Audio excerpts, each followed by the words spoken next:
brigando e tinha um crachá, vamos dizer assim, vamos trazer para o dia de hoje. Se eu estou numa empresa, o que eu recebo? Um crachá com o meu nome e com a minha função. Tanto é que Jesus, quando chega lá para falar com Mateus, ele fala: Levi, segue-me. Então tinha uma identificação. Então era fácil distinguir que ele era coletor de impostos, ou pela roupa que ele vestia, ou pela forma, a cadeira que ele sentava, o lugar que ele estava, identificava que ele era coletor de impostos, que ele era publicano. Mas aí eu pergunto, e o pecador? Porque quem está comentando que tem pecador, que são pecadores, é quem está murmurando. Quem está murmurando fala: como é que ele anda com essas pessoas? Separa a classe. Pecadores de má fama é mais fácil também, porque tem algo a respeito da pessoa. Mas quando eu falo que o outro é pecador, eu digo que eu sou correto. Então, quando eu começo a me justificar na injustiça do outro, por isso que Mateus, no capítulo 5, no Sermão da Montanha, Jesus vai dizer assim: se a sua justiça não for superior ao dos escribas e dos fariseus, você não é do reino de Deus. Porque a justiça dele se valia na injustiça do outro. Então eu sou melhor porque eu dou dízimo, eu sou melhor porque eu oro 5 vezes ao dia, porque 3 é pouco. E Jesus, ele começa macetando esses homens. Ele propõe uma parábola.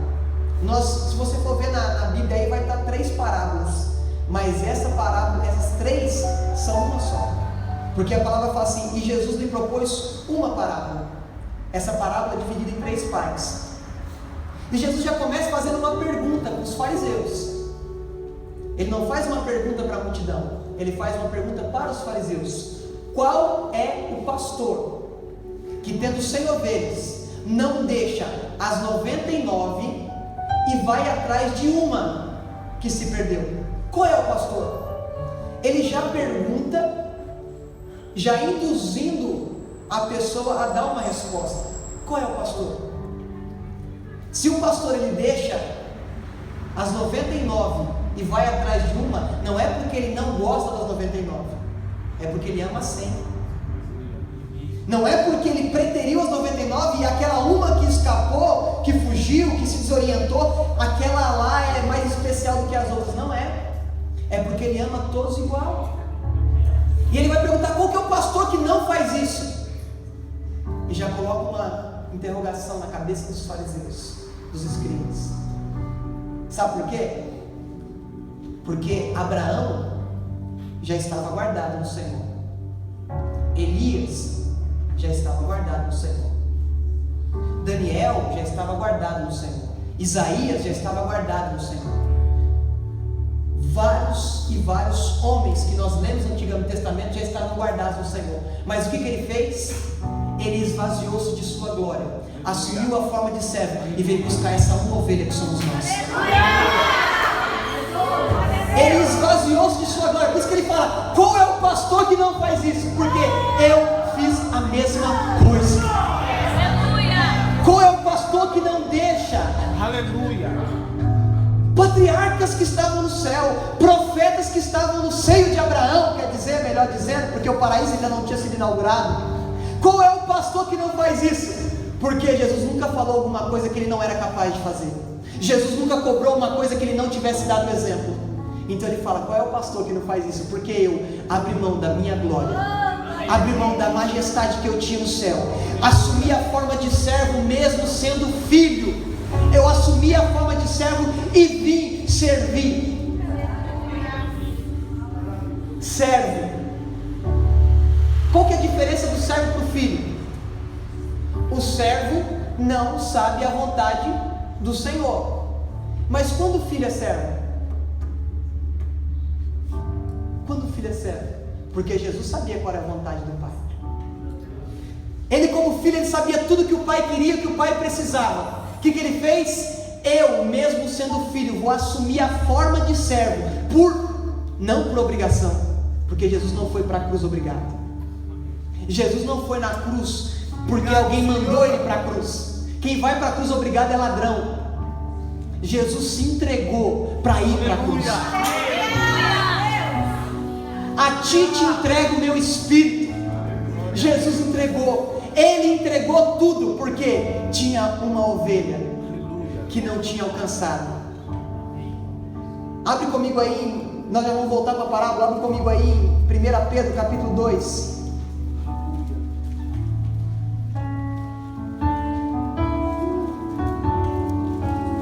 1 Pedro capítulo 2, verso 9.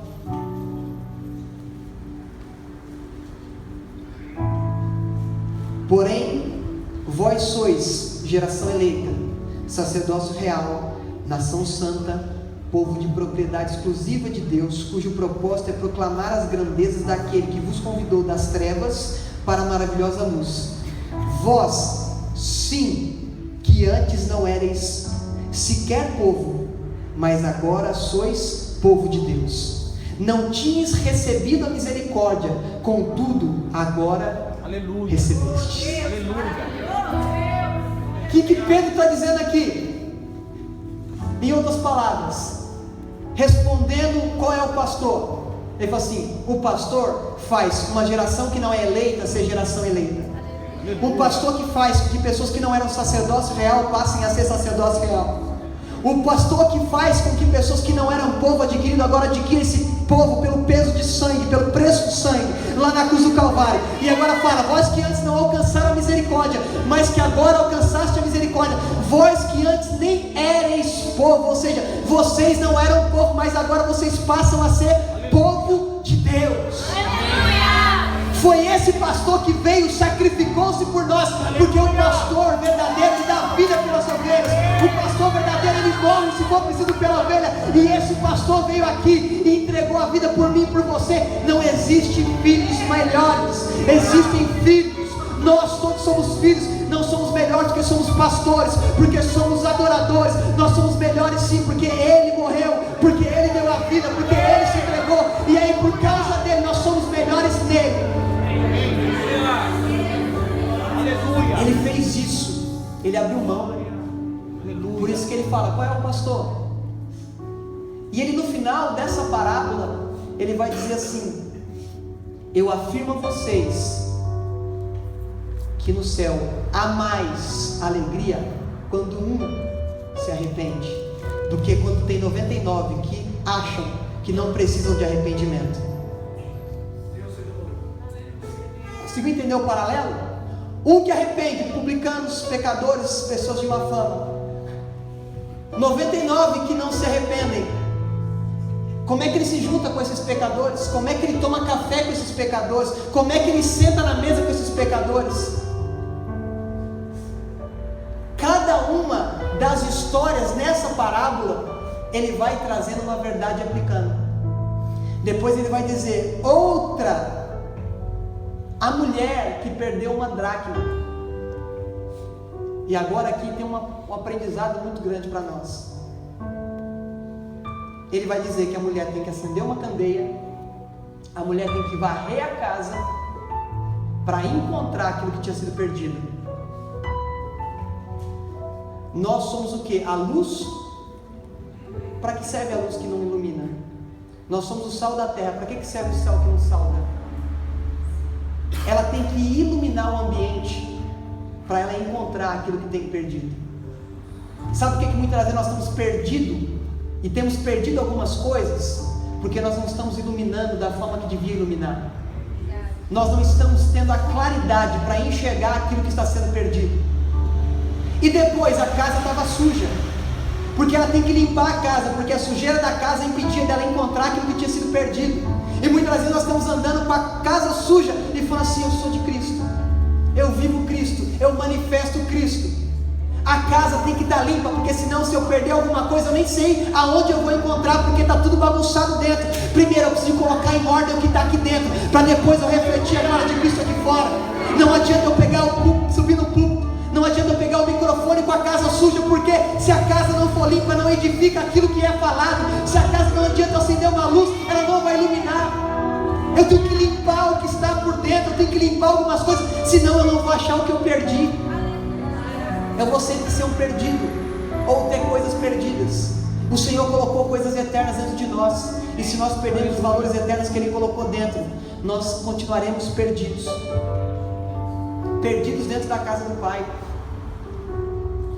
E ele vai para outra parábola, para a outra história da parábola, que foi o que a gente estudou na quarta-feira. E ele vai dizer assim: um homem tinha 2 filhos. Tinha 2 filhos. E o mais novo pediu a herança. O mais novo pediu: pai, eu quero o que me é de direito. Quantos aqui receberam a herança do pai em vida? Tem que ter uma idade específica. Tem que ter, no costume judaico, tinha que ter 30 anos de idade para requerer isso. E o filho mais velho, ele tem a porção dupla. Divide as propriedades em 3, 2 para o mais velho e 1 para o mais novo. O filho mais velho recebeu mais do que o mais novo. Só que o mais novo, ele pede a herança com o pai em vida e ainda não tinha idade de receber a herança. Porque quando você vê a tradução no original da palavra, a palavra do filho mais novo não é ruios, é teknon. É um filho que ainda não amadureceu, é um filho que ainda não é maduro, é um filho que ainda não tem direito. E quando o filho não tem maturidade em nada, ele difere dos servos. Quando eu não tenho maturidade, eu estou na casa do pai e não amadureci, eu posso ter 50 anos, 60 anos, 80 anos que eu não sou maduro, porque eu não tenho relacionamento com o pai, eu não tenho entendimento do que o pai está me oferecendo. O que acontece é que ele pede herança e ele sai correndo, apressadamente ele junta tudo que tem e vai para uma terra distante, como quem diz assim: a presença do meu pai para mim não serve, a companhia do meu pai não serve, o café da manhã com os meus pais não serve, a conversa constante não serve. Eu quero o quê? O que o meu pai pode me dar e não o que o meu pai é. Eu quero o presente e não a presença. Eu quero algo de valor.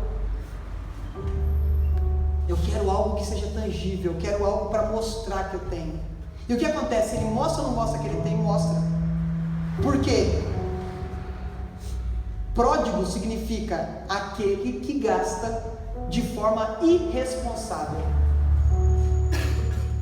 Não é aquele que sai de casa, é aquele que não tem domínio e gasta sem saber. É aquela pessoa que recebe 50 mil, gasta 50 mil, você pergunta: com o que você gastou? Ele fala: não sei, não gastei. Ah, mas eu recebi, não sei. Ah, caiu o fundo do FGTS aí, a conta inativa, já gastei tudo. Com o que você gastou? Não sei, já foi. Pródigo, sem responsabilidade, gastou. O interessante é que enquanto gasta tudo, enquanto tem dinheiro para gastar, tem muita gente para gastar o dinheiro junto. Quando acaba, cadê as pessoas que gastaram junto? Porque é assim que funciona.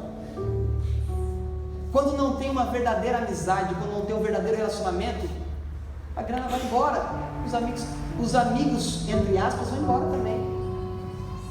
Acabou a posição, o status, vão embora, porque muitas pessoas usam outras pessoas como degrau, como projeção. E o que acontece? Esse filho mais novo foi para uma terra longínqua, ou seja, ele foi para um lugar que ele não tinha contato nenhum com o pai. Hoje em dia, se você vai para uma cidade distante, você pega o WhatsApp, você fala. Você pega um celular, você faz um FaceTime, você consegue falar com a pessoa, vendo a pessoa. É fácil. Naquela época não. Eu fui para longe, acabou o contato. Você vê que Paulo chega, manda uma carta. Quando a carta está chegando lá, Paulo já está escrevendo outra carta. Que recebe a resposta daquela carta, você está escrevendo outra carta para outra igreja. Era muito difícil a comunicação. Aí o que acontece? Esse filho, ele foi para um lugar que não tinha comunicação com o pai, não tinha relacionamento. É a mesma coisa que eu pegar Se eu tirar a bateria desse microfone acabou. Porque o que faz esse microfone ter contato com a mesa, que joga o sinal para a caixa? A bateria. A energia que a bateria gera. O que faz eu ter relacionamento com Deus? É uma conexão no Espírito que eu tenho com Ele. Se eu rompo essa conexão com Ele no Espírito, automaticamente eu estou desconectado com Ele. Pode ver no seu celular aí, você vai ter uma bandeirinha lá 3G, 4G. E aí a gente fica assim, poxa, aqui não pega a internet. É ou não é? Oxe, eu nem recebi aqui o contato, os dados aqui, aqui não... E quando o pacote de dados acaba, vixe, aí é prova. Nós não podemos perder esse contato com Ele. Porque quando eu abro mão de ter esse contato com Ele, eu estou abrindo mão de estar conectado com Ele, recebendo tudo que Ele quer de mim. Porque paternidade tem a ver com destino. Amém. Paternidade tem a ver com direcionamento. O pai, ele vai chegar e falar assim, filho, não pode ir ali. Filho, pode ir ali. Filho, não é bom ir ali. Porque o pai vai direcionar. Porque muitas das vezes o pai já caminhou aonde o filho está querendo caminhar. E ele viu que não era bom. E ele fala assim, não vai por ali. Pai, mas eu quero ir, mas eu quero fazer, mas eu quero acontecer. Não vai. E quando é mais novo, fala, não vai porque eu estou mandando, eu sou seu pai. E está faltando isso. Está faltando pai. Tem muito pastor, mas tem pouco pai. Tem muito padrasto, tem pouco pai. Porque eu não estou dizendo de padrasto no sentido de aquele que cuida do filho do outro, mas o padrasto é uma figura negativa que às vezes se torna, que é aquele que não teve atenção porque o filho não era meu. Eu diversas vezes recebo pessoas na minha casa para conversar que não são do MER. Porque não são do MER, eu vou negar. Porque não estão sentados nessas cadeiras, eu vou negar. Qual é o pastor? Jesus, ele sentava com todos, não era com alguns. Jesus não separava, porque Jesus podia muito bem começar seu ministério separando. Eu quero 5 escribas, 3 fariseus, 4 saduceus. Podia, mais fácil, já sabia a lei. O que ele faz? Ele vai pegar pescadores e vai andar com pecadores.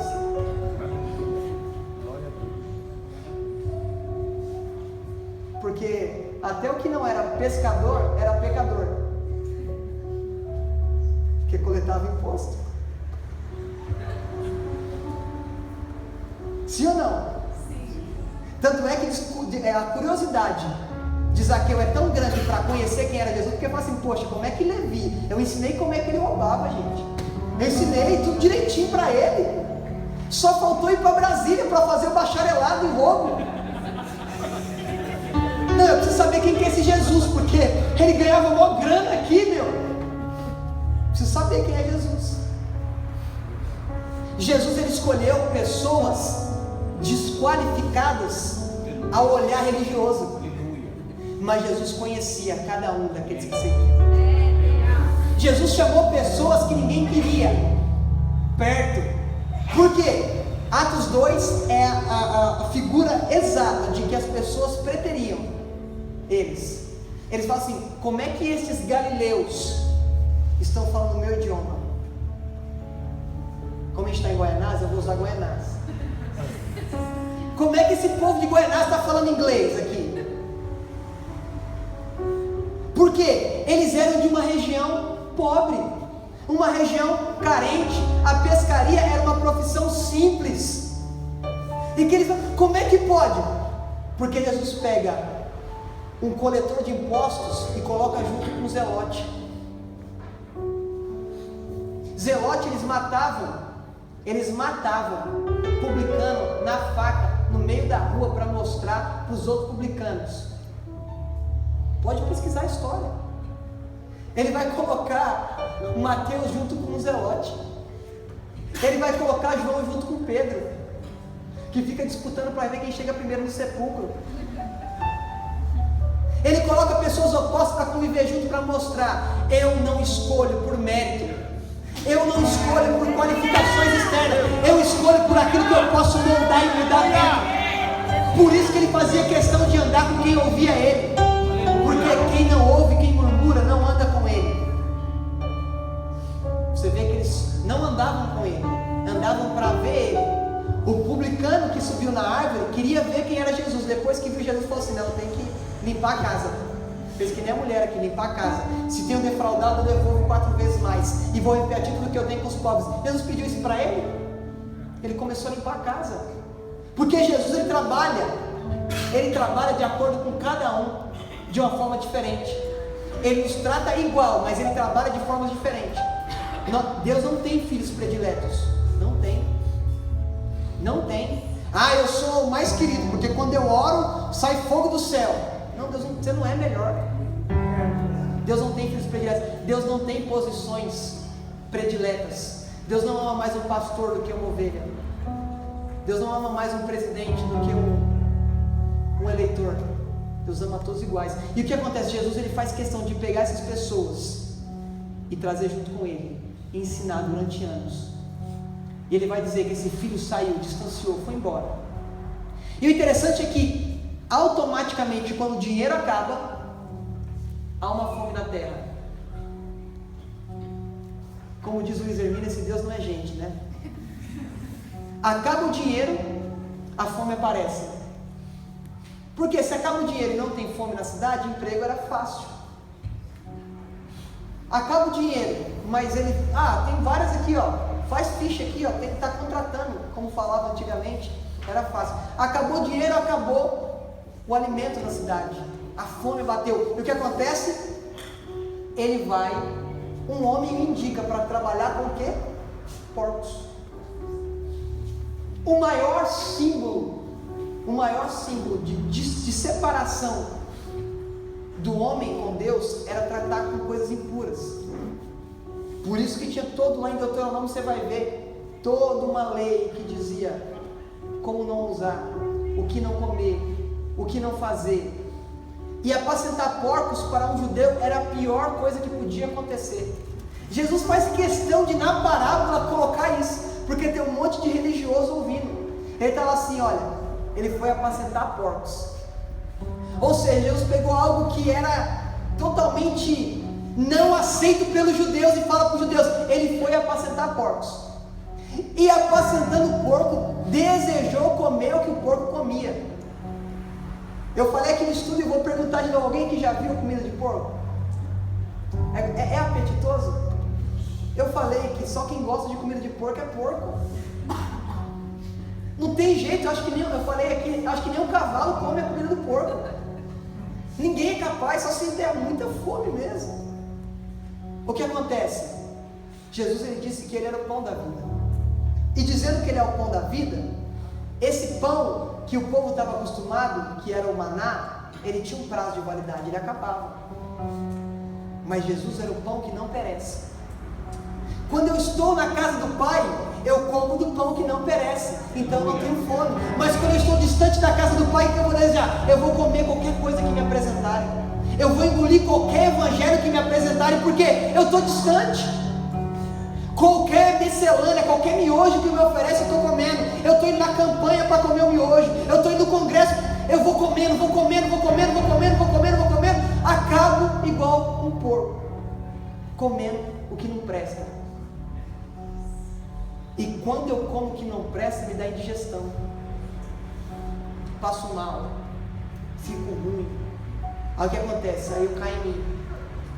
Geralmente, só quando eu estou muito ruim que eu vou no médico.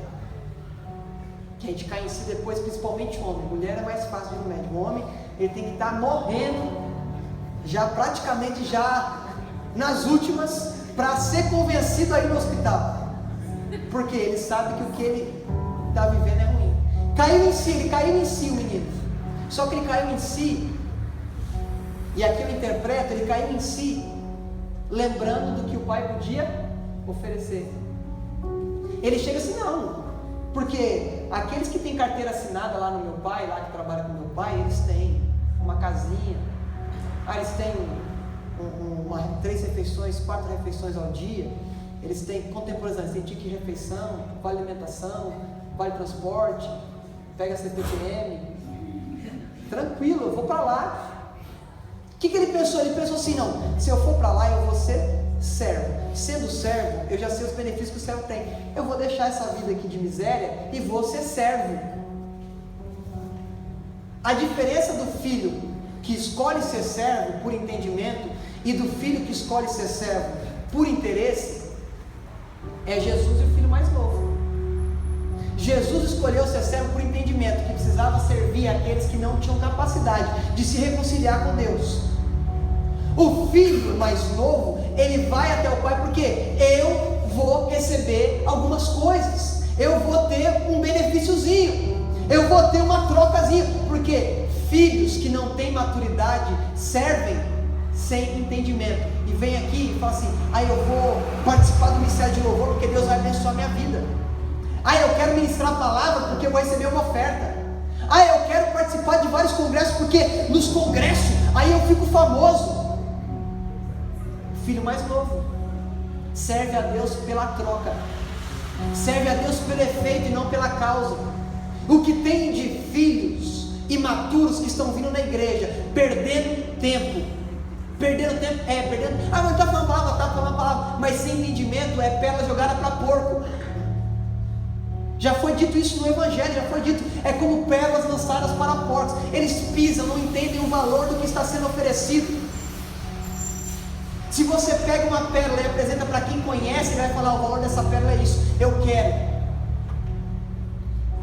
Mas para quem não entende, pisa, quebra, joga de bolinha de gude. Não sabe o valor de uma pérola, não sabe o valor do reino, não sabe o valor do relacionamento com Deus. Então eu vou voltar porque eu quero trocar. Eu vou fazer isso porque, não, esse negócio aí, as pessoas vão ver, eu vou entregar uma marmita aqui, vou tirar uma selfie, para as pessoas verem. Troca, não adiantou nada fazer, porque o que a direita faz, a esquerda não precisa ficar sabendo. Quem precisa ficar sabendo já está sabendo, porque ele conhece a intenção do meu coração. Ele já sabe se eu estou fazendo para aparecer ou para ajudar. Ele já sabe se eu estou fazendo em prol do outro ou porque eu tenho que fazer. Esse eu tenho que fazer é a pior besteira que um cristão pode falar. Não, eu tenho que ir no domingo de manhã porque eu tenho. Você não é obrigado. Tudo que é obrigação não tem relacionamento. Você tem que ir porque o salmista disse, eu me alegrei só quando me disseram, não é nem quando eu estava, vamos à presença do Senhor, vamos à casa do Senhor. Aleluia. A nossa alegria não tem que ser circunstancial. Eu tenho dinheiro, eu estou alegre. Eu estou desempregado, eu estou triste. Eu estou passando por prova, eu estou triste. A nossa alegria não vem de nós, a nossa alegria vem do Senhor. E a alegria do Senhor é a nossa força. O filho volta para casa. O interessante é que o filho volta para casa. E o pai, quando está esperando o filho, mais uma coisa que Jesus, ele quebra o costume da religião, o costume judaico. Por quê? Não era que era errado seguir os costumes, a lei de Moisés. Jesus em nenhum momento disse isso. Jesus disse que era errado fazer isso para achar que era melhor do que os outros. E o que ele faz? Ele pega um homem que tinha se relacionado com porcos e traz na presença do pai. Esse pai aqui representa o próprio Deus. Que não interessa o que eu estou fazendo de errado, interessa que eu voltei para a presença dele. Não interessa quanto eu errei e quanto eu falei, interessa que eu estou de volta à presença dele. Mas você veio por interesse. Deus mostra através do interesse que você veio, converte no relacionamento. Porque muitas pessoas vêm pelo interesse. Eu quero ser isso, eu quero ser aquilo, eu quero ser famoso, Aí Deus vai assim, começa a macetar, começa a quebrar. Aí a pessoa, não quero isso, eu não quero aquilo, eu quero a presença. O filho veio pelo presente e recebeu a presença. Aleluia. Porque o pai não restituiu tudo na hora que o filho falou. O pai, a primeira coisa que o pai faz é correr ao encontro do filho. Dá para você analisar a cena? Quando eu estou estudando, eu tenho esse costume de imaginar como é que era o cenário. Eu consigo ver um senhor de idade. Eu consigo imaginar isso. Um senhor de idade, Um rapaz vindo, todo maltrapilho, sujo, fedido, chegando. O pai, ele conhece, porque o pastor conhece as ovelhas, e as ovelhas conhecem a voz do seu pastor. O pai vê de longe o filho, e o filho está vindo. O pai não espera o filho chegar, o pai não espera o menino chegar e falar: olha, peguei contra os céus e contra ti, já não sou digno de ser chamado teu filho, trate-me como um dos seus jornaleiros. O que o pai faz? O pai sai correndo ao encontro. Amém. Sabe como é que era no costume judaico? O pai ficava plantado, o filho tinha que vir ao encontro do pai. O que Jesus fala? Inverte, fala assim: você, fariseu, pega essa daqui. O pai foi correndo ao encontro. Aleluia. Ah, mas está fedido. Não interessa, o pai foi correndo ao encontro. Ah, mas pecou demais, gastou tudo que tinha. O pai foi correndo ao encontro do filho. Ah, mas ele errou, ele te matou em vida. Meu Deus. Aleluia.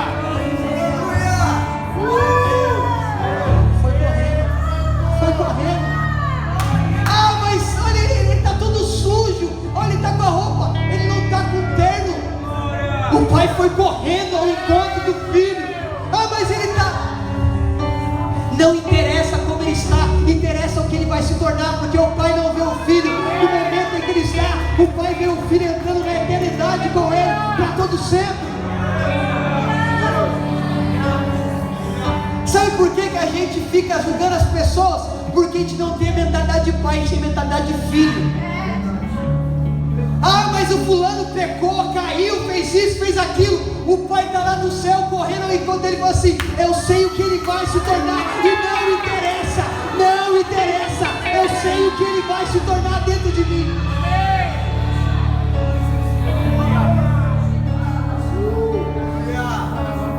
Ah, eis isso, eis aquilo. Ah, mas fez aquilo outro. Sabe quem é especialista em falar de ex?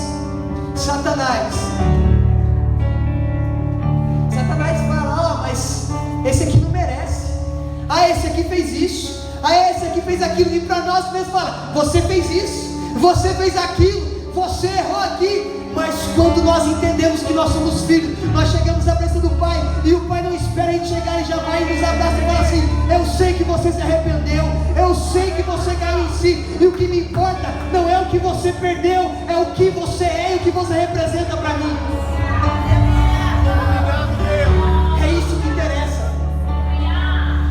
Porque muitas pessoas estão olhando e falam assim: ah, eu preciso me juntar com aquele ali porque aquele ali tem dinheiro. Ah, eu preciso te dar um carguinho para aquele ali porque aquele ali o dízimo é alto. O pai não está vendo o tanto de dízimo que você dá. O pai não está vendo o tanto de influência que você tem. O pai está vendo se dentro de você há uma predisposição para viver o querer, a vontade dele, independente de como você está, independente de como você é. Eu falo, toda vez que eu ministro esse texto eu falo: o pai não estava com checklist de inventário falando assim: olha, você saiu com 100 mil reais, você tinha 2 carros, você tinha isso, você tinha aquilo, cadê? Não, o pai fala assim: meu filho, eu te amo, eu te quero. Eu não estou interessado no que você perdeu, porque o que você perdeu é consequência. O que eu quero é um relacionamento com você. O que eu quero é você todos os dias na minha mesa. O que eu quero é você todos os dias do meu lado.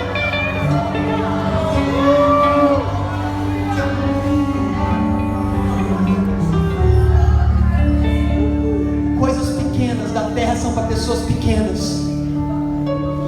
Deus tem colocado coisas eternas dentro de nós, para que nós vivamos por propósito e não por troca, para que nós vivamos por relacionamento e não por barganha.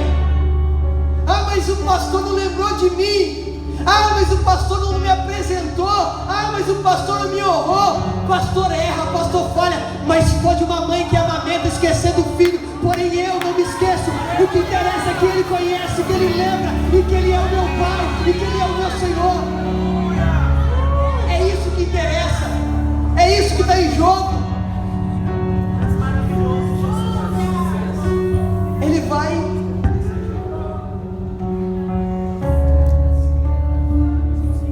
não tem como ele colocar a mesma roupa que o filho usou usou quando saiu. Mas tem como ele colocar uma veste nova. Não tem como ele dar aquilo que o filho perdeu, porque o filho perdeu. Mas ele coloca uma veste nova. Sabe por quê? Porque em Coríntios diz que o que é corruptível se vestirá da incorruptibilidade. O que é mortal se vestirá da imortalidade. Sabe o que é isso? Aquilo que nós éramos aqui, esse corpo volta para o pó, volta para a terra, e nós nos vestiremos daquilo que é incorruptível. Ou seja, eu não vou nunca mais me corromper, porque eu vou estar na presença do Pai para toda a eternidade. Eu não vou mais morrer, porque Ele vai estar comigo até a consumação dos séculos. E quando consumar os séculos, eu vou estar com Ele na eternidade e vou reinar com Ele. Uma nova veste. A palavra fala que a noiva está se ataviando com veste de justiça. Está colocando uma nova veste para encontrar com o noivo. Ele está limpando como precisa ser limpado. O pai não chegou no filho e falou assim: nossa filho, você era tão cheiroso quando você saiu, você está tão fedido. Não interessa o cheiro, interessa a presença. Nossa filho, você está tão arrumadinho, você está tão maltrapilho. Não interessa a aparência, interessa a presença. Ah, mas tem que andar assim, tem que falar assim. Deixa para o fariseu fazer isso. Deixa para o mestre da lei fazer isso. Sabe por quê? Jesus não falava, eu sou mestre. As pessoas falavam, Rabi, Rabone. Quem tem que falar quem você é não é você mesmo, é Ele. Porque eu sei os pensamentos que pensam a respeito de vós. Você é meu filho amado. Glória a Deus. Jesus, quando estava lá com João Batista foi e batizou ele. Uma pomba em forma corpórea aparece e uma voz diz: eis o que?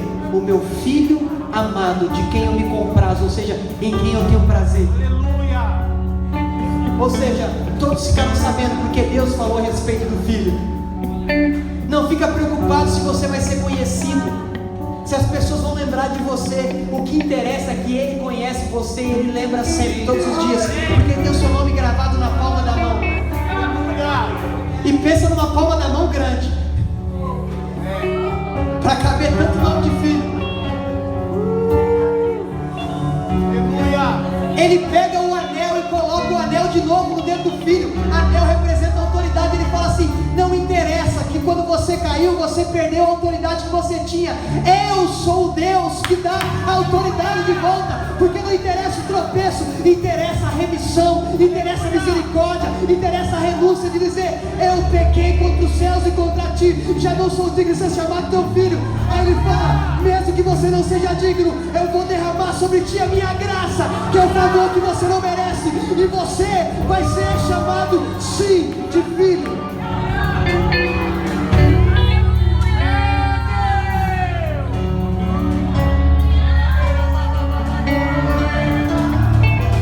Romanos 8,15 diz assim: pois vós não recebeste um espírito que vos escravize para andares uma vez mais atemorizados, mas recebeste um espírito que adota como filhos, por intermédio do qual podemos clamar: Abba, Pai.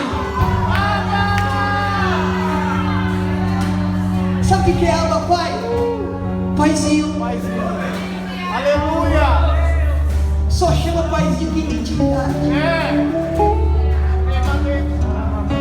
Vós não recebeste um espírito de escravidão, ou seja, o filho vem e fala assim: eu não sou digno de ser chamado teu filho, me trate como do seu servo, como dos seus escravos. Ele fala: você é meu filho, toma aqui a autoridade que te era. Eu vou colocar uma sandália no pé para dizer que essa terra continua sendo sua, porque o que foi roubado ninguém é capaz de restituir a não ser Deus. Colocou, porque escravo de descalço, ele coloca uma sandália no pé e fala assim: olha, você vai andar porque vão saber que você é dono dessa terra. Ah, mas eu gastei herança, não interessa, você continua sendo dono, porque eu continuo sendo pai. Meu Deus. Nós como filho podemos errar, decepcionar, fracassar, Deus ele não muda porque eu mudo. Eu mudo, mas Deus não muda. Meu Deus. O interessante, eu já disse aqui, vou repetir outras vezes. Aqui não, lá, né? Para vocês, o Pai, Ele escolheu a nós. Ah é? Está lá em João. Não foste vós, mas eu que escolhi? O Pai me escolheu. Aleluia. Eu mandei ontem no grupo um hino que chama O Pai Me Adotou. Vocês ouviram? Se você não ouviu, depois você ouve. O Pai me adotou. Sabe o que é isso? A criança que está no orfanato, a criança que está no orfanato, quanto mais vai passando o tempo, menor é a chance dela ser adotada.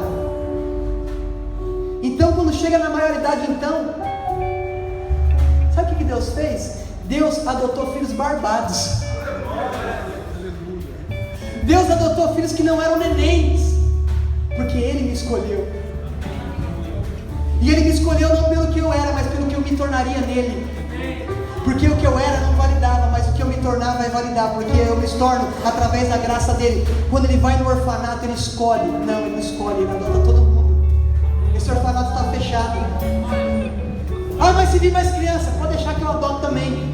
Foi isso que Ele fez. Ele enviou o seu Filho para morrer lá na cruz do Calvário, para que eu tivesse vida, para que você tivesse vida, e fôssemos adotados. E o Espírito que testifica isso, Ele fala que nós somos filhos, e nós podemos chegar e falar: Paizinho, Paizinho. Paizinho é carinhoso.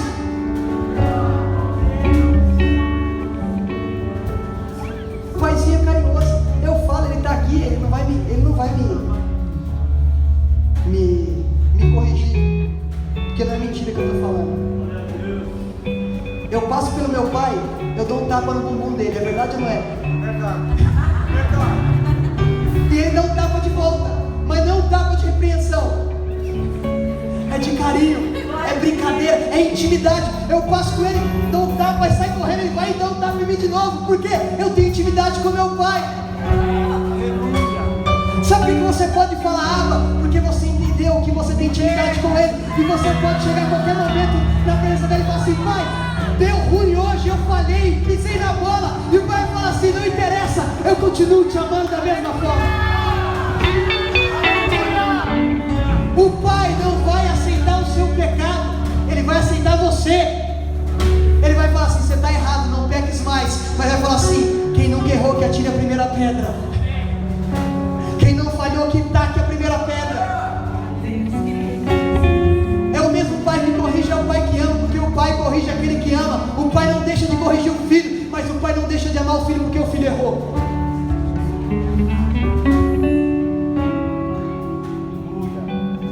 Aí quando aconteceu isso, o que o Pai fez? O Pai pegou e um novilho cevado. Eu expliquei aqui no estudo e vou repetir.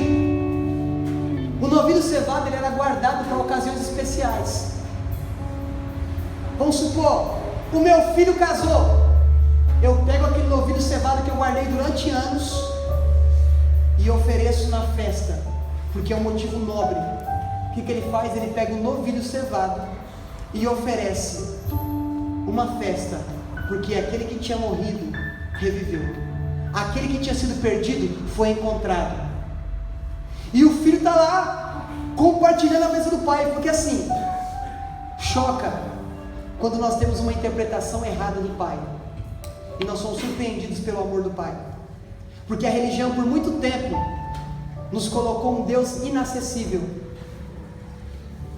Não é um Deus que eu não tenho respeito com Ele, não é isso. É um Deus que eu tenho acessibilidade a Ele. Então, nós estávamos postos em um patamar de religiosidade tão grande que Deus nunca poderia se relacionar comigo. Aí Jesus vem na parábola e fala: o filho estava todo zoado. Linguagem de hoje. Estava todo ruim, deu ruim para o filho. Ele veio, o pai abraçou e amou, da mesma forma. O pai prepara uma festa para esse filho. Isso choca, porque você está esperando que o pai vai chegar com você e vai te repreender, pai chega e coloca um anel de volta no seu dedo, coloca uma roupa nova, dá um beijo no seu rosto e fala que você continua sendo filho. É simples assim, que nem a oi. Simples assim. Porque Jesus não é complexo, nós complexamos Jesus.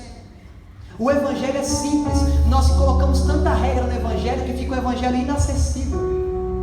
O Evangelho é puro e simples. O Evangelho é sim e não. O que passar disso é o quê? É simples. Nós que ficamos maquiando o Evangelho, pintando o Evangelho pior, para que as pessoas achem que só relacionam-se com o Pai se fizer isso.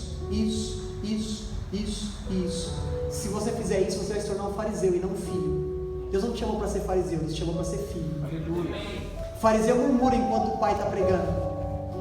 O filho ouve. O fariseu reclama olha, mas como é que pode? Nossa, cadê a homilética?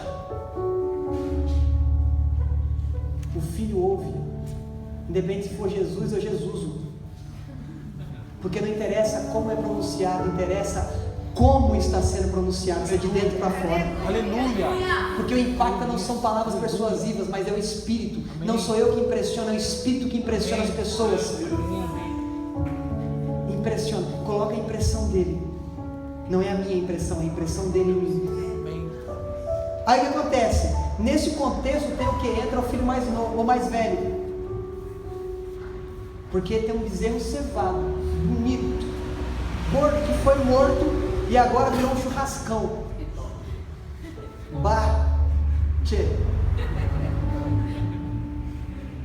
Churrascão. Aí o que acontece? O filho mais velho trabalhava com o pai, sim ou não? O filho mais velho morava com o pai, sim ou não? Por que o filho mais velho não pergunta para o pai o que estava acontecendo? Por que o filho mais velho não pergunta para o pai? Ele chama servos, chegam os servos, o que está acontecendo ali? O que está acontecendo ali dentro? Não, é porque seu irmão, e o servo mais empolgado, não, porque seu irmão voltou, seu pai deu a festa. Agora que ele recebeu a informação do que estava acontecendo, porque se eu tenho intimidade com o pai, eu já estava sabendo o que estava acontecendo. Se eu tenho intimidade com o pai, eu já tinha ciência do que estava acontecendo. Sabe o que são isso? São filhos que estão a vida inteira na igreja, mas se relacionam com o serviço e não com o pai. Eu prego todo domingo, eu toco todo domingo, serviço. Mas quando o pai pega um morador em situação de rua, faz ele entrar aqui e sentar na primeira cadeira, fala, como é que o pai fez isso? Não tem relacionamento. Fica chocado. Acha que é a pior coisa do mundo. Como é que pode? Eu estou aqui há tanto tempo. Eu devia ser semideus já. Porque já pastor já não serve. Ele tem a escada, né? Tem os degraus. Que o pessoal, eu vou falar, o pessoal fica com essa falsa modéstia e fala, eu estou descendo alguns degraus. Mas por dentro ela fala assim, eu estou subindo. Não existe plano de carreira ministerial eclesiástico. Existe, a uns Deus deu para apóstolos, a uns Deus deu para pastores, a uns Deus deu para mestres, a outros evangelistas e a outros profetas, alguns, e não é plano de carreira, eu sou pastor agora, eu quero ser apóstolo, porque apóstolo agora é a moda. Não é plano de carreira, é encargo. Amém. O cargo não vem primeiro que o encargo vem antes. Não adianta eu receber um cargo de pastor se eu não tenho encargo, eu vou ser uma pedra de tropeço. Eu tenho que entender que não é plano de carreira, é propósito. Deus colocou para ser. E outra, e coloca lá, Paulo coloca, Efésios 4:11, em favor do corpo e não em favor de si mesmo. Não é eu colocar aqui e falar assim, mostra meu sapato de cromo alemão, porque eu sou o pastor. Eu falar, Fernanda, deixa eu passar o sapato. Porque pastor não é para ser servido, pastor é para servir, apóstolo é para ser servido, é para servir. Nós temos que perder essa mentalidade religiosa de que pastor é inacessível. Não, pastor é ovelha como qualquer ovelha, pastor é filho como qualquer filho. Nós não somos melhores, nós estamos em posições diferentes, mas não somos diferentes. E o filho mais velho é aquele que está todo dia, escola bíblica, ensaio, culto, reunião, não perde uma. Aí quando coloca uma pessoa no cargo que ele queria, ele fala, como é que pode? Eu estou aqui há tanto tempo te servindo, Senhor. Olha aqui, eu já dou o dízimo. Eu tenho todos os comprovantes do dízimo aqui, Senhor. O Senhor não me deu nenhum cabritinho para eu brincar com meus amigos, para eu recejar com meus amigos. Aí Deus fala assim: meu filho não se moveu por cargo, se moveu por propósito. Por que você está se movendo por cargo? Deus não está interessado. Deus não está interessado no seu dízimo. Deus não está interessado na sua oferta. Isso é consequência do relacionamento e não o objetivo do relacionamento. Eu não oferto para receber. Eu oferto porque eu já sou abençoado, entendo. Eu dizimo porque eu já sou abençoado. Eu não estou trocando com o Senhor. E Deus não vai te amar pelo quanto você contribui, mas pelo quanto você se entrega a Ele. Amém. Porque nós temos que ser como Isaac, sermos oferecidos. Isaac, você acha que Isaac não manjou que Abraão ia matar ele? Pai, tem a lenha, tem o cutelo, tem o fogo, cadê o cordeiro? Estou acostumado já, pai. A gente tem que ser sacrificado. Paulo vai dizer em Romanos 12, verso 1: mas oferecer os nossos corpos como sacrifício puro, santo e agradável, que é o vosso culto racional. Nós temos que nos oferecer a Ele. É isso que Ele quer. O filho mais velho chega e fala: eu passei todos esses anos aqui trabalhando para o Senhor, olha aqui, registro na carteira, recebo até menos que esses homens aí, ó. E aí, cadê esse nunca me deu nem um cabritinho? Por quê? O cabrito era inferior ao novilho, ao bezerro, sei lá, o boi, sei lá, mas era inferior. O que interessa é que era inferior. Era inferior. Ele fala assim: vamos contemporizar. O pai deu um banquete de picanha. Aí eu fiz: só me deu nem carne moída para comer com meus amigos. Entendeu? Foi isso que o filho mais velho fez. A gente não tem que ser filho mais velho. Porque o filho mais velho está mais preocupado com o que o pai está fazendo no outro do que o pai pode fazer em si. Meu Deus. O filho mais velho sempre fica olhando: nossa, por que está adorando assim? Meu Deus do céu, para que isso? O filho mais velho vai chegar e falar assim: nossa, no meu tempo não era assim. Em vez de passar de museu, eis que faço nova todas. Aleluia. Aleluia. O evangelho que tinha no passado era o mesmo evangelho que tem hoje? Sim. A forma de pregar o evangelho é a mesma? Não é. Quantos aqui já assistiram uma palavra pelo YouTube? Quantos aqui? Pode levantar a mão, gente. Você assistia isso em 80? Quantos aqui em 90, ali a década de 90, televisão era pecado? Quantos pastores têm programa na televisão hoje? Mudou ou não mudou a forma? Mas o evangelho continua? O que nós temos que entender é que Deus vai usar ferramentas diferentes para pregar o mesmo evangelho. Deus vai usar meios diferentes para pregar o mesmo evangelho. Nós temos que parar de ficar vivendo no passado. Porque ele falou assim, Paulo diz em Filipenses 3, capítulo 3, verso 12 até o 14: não que eu seja perfeito, que já tenha alcançado tudo, mas uma coisa faço, que é esquecer-me das coisas que para trás ficam, e estou prosseguindo para o alvo, estou seguindo as coisas que estão dentro de mim, e isso o que é? É o prêmio da soberana vocação de Cristo dentro de mim. Ou seja, eu estou deixando como esterco o que eu vivi. Sabe o que é esterco? Cocô seco. E o que serve esterco? Para adubar. O pessoal fala e acha que Paulo estava falando de forma pejorativa. Nossa, Paulo está chamando o que ele viveu na lei de esterco. Mas esterco serve para adubar alguma coisa que vai ser plantada. O que ele falou? Aquilo que eu vivi serviu para adubar aquilo que Deus está construindo dentro. Aleluia! Ou seja, aqueles hinos que eu cantava antigamente, que eu não tinha entendimento, agora serviu para adubar aquilo que eu canto, porque eu não canto mais que eu estou no centro, eu canto que Ele é o centro. Eu não canto que eu venci, eu canto que Ele venceu, e porque Ele venceu, eu sou vencedor. Esterco, coloco para crescer aquilo que Deus está colocando dentro de mim. Não é pejorativo, é entendimento. Paulo era muito inteligente. Paulo fala coisa que a gente hoje, no século 21, com os smartphones, não consegue contemplar a complexidade da totalidade daquilo que ele disse.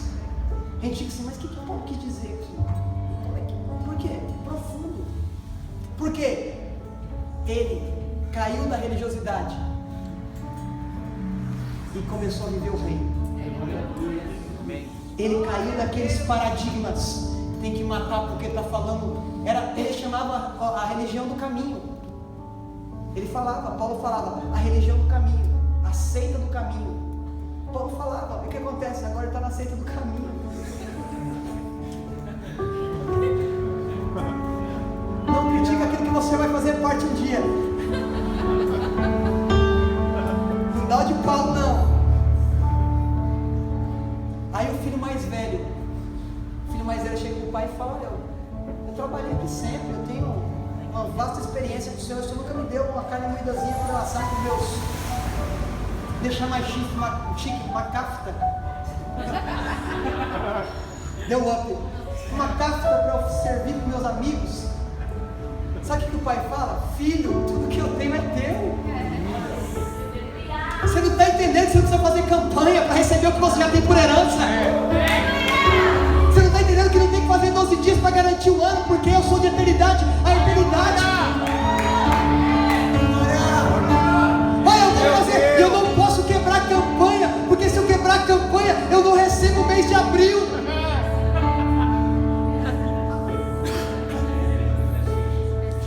Que Deus é esse?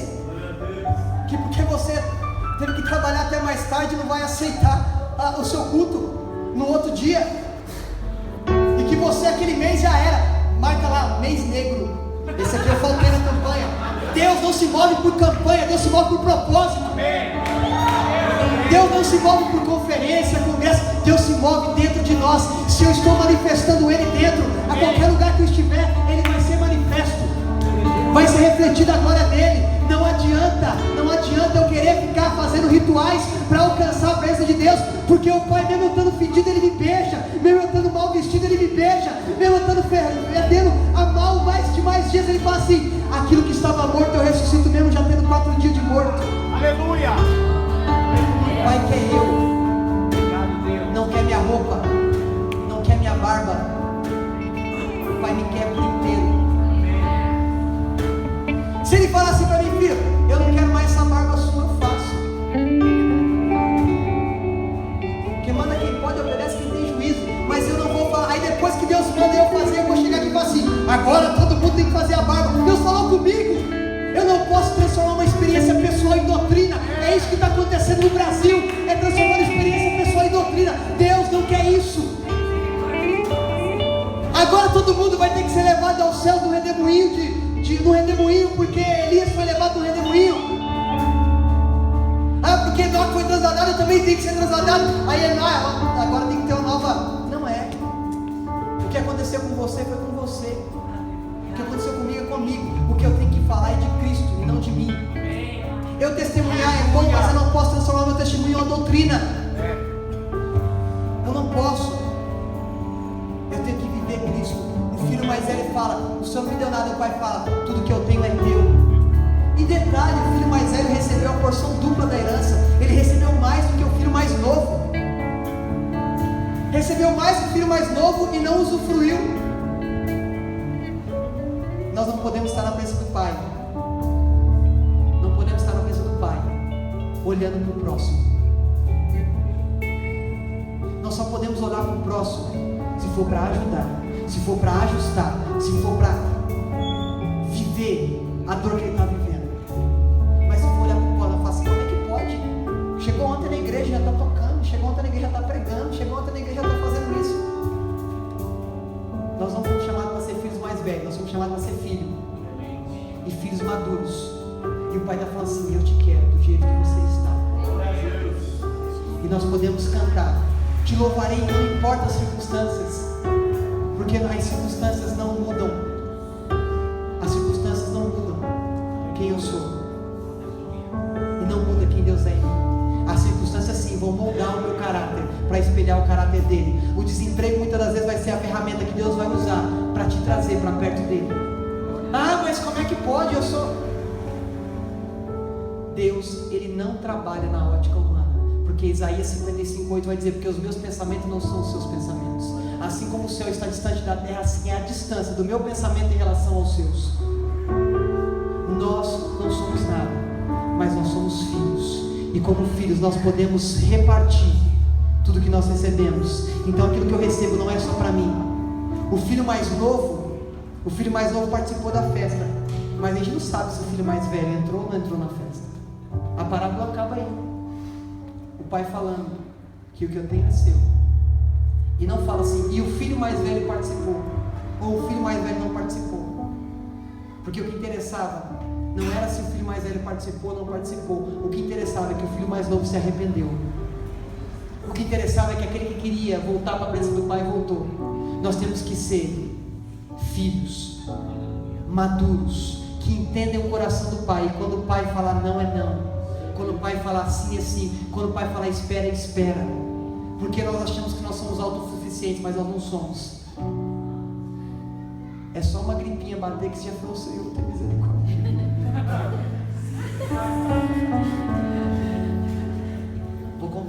Vou abrir aqui. A Carla é pior que homem. Homem doente é zoado. Homem está com a unha encravada. A Carla consegue ser pior que eu.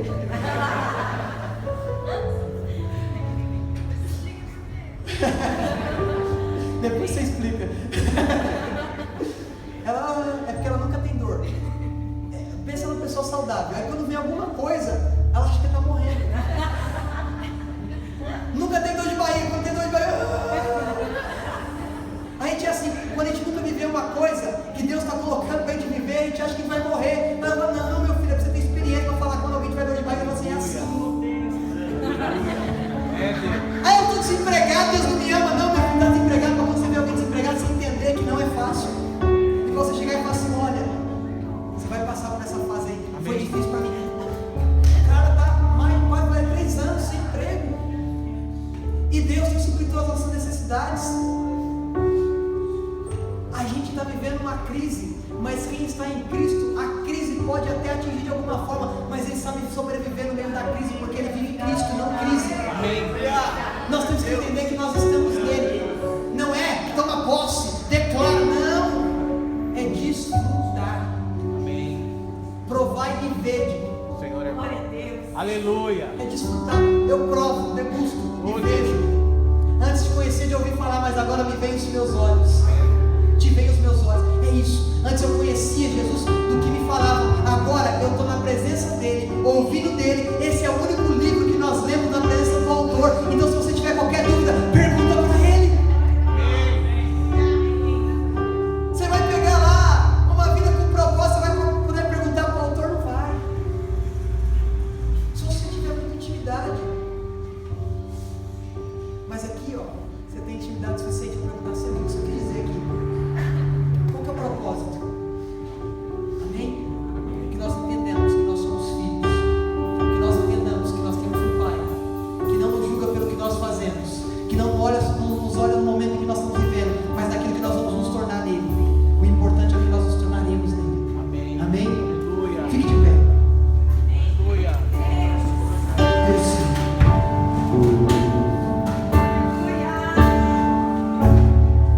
Faz-me esquecer as coisas que me afastam de você.